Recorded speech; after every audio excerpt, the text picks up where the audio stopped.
പ്രിയമുള്ളവരെ, ഇന്ന് വലിയ നോമ്പിൽ 16-ാം ദിനം, തൂവൽ കൊഴിക്കൽ.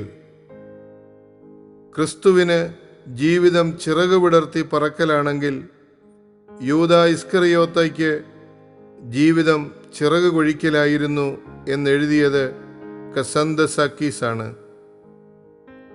നഴ്സറി കുട്ടികൾക്കുള്ള പഴയ ഒരു കവിതയുണ്ട്, സ്വർണ്ണത്തൂവലുകളുള്ള കിളി.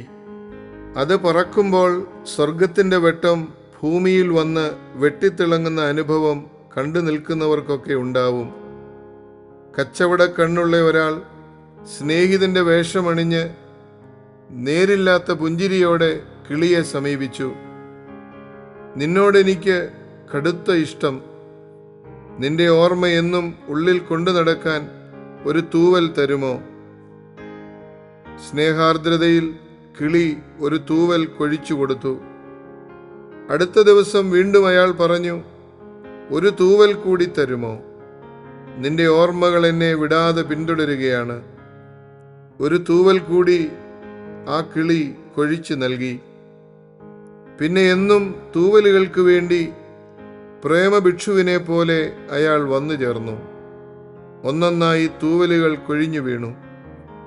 ഏറ്റവും അവസാനം തൂവലുകളില്ലാതെ, ചിറകില്ലാതെ താഴേക്ക് വീണുപോയ കിളി ആകാശം വിദൂര സ്വപ്നം പോലെ നോക്കിക്കണ്ട് തൻ്റെ മരണം കാത്തുകിടന്നു.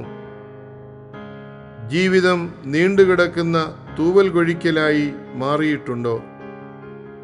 എന്തിനോ വേണ്ടി, ആർക്കോ വേണ്ടി സുന്ദരമായ പലതും ഊർത്തിക്കളയുന്ന ഒരു ബോധമില്ലായ്മ നമ്മെ പൊതിഞ്ഞിട്ടുണ്ടോ എന്ന് ഇടയ്ക്കെങ്കിലും ചോദിക്കുന്നത് നല്ലതാണ്.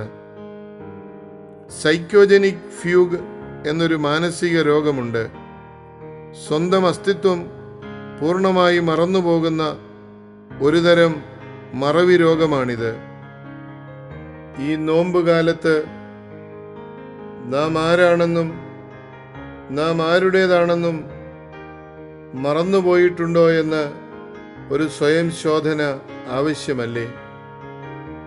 ദൈവം തൻ്റെ സ്വരൂപത്തിലും സാദൃശ്യത്തിലും സൃഷ്ടിച്ച് ഈ ഭൂമിയിലാക്കിയ നാം ഓരോരോ തൂവൽ ഓരോരോ സമയങ്ങളിൽ ആർക്കൊക്കെയോ എന്തിനൊക്കെയോ വേണ്ടി കൊഴിച്ചു കളഞ്ഞുവോ എന്ന് ധ്യാനിക്കുന്ന ദിവസങ്ങളാകട്ടെ ഇത്. എല്ലാവർക്കും നല്ലൊരു ദിവസം ആശംസിക്കുന്നു. സസ്നേഹം, ഈപ്പനച്ചൻ.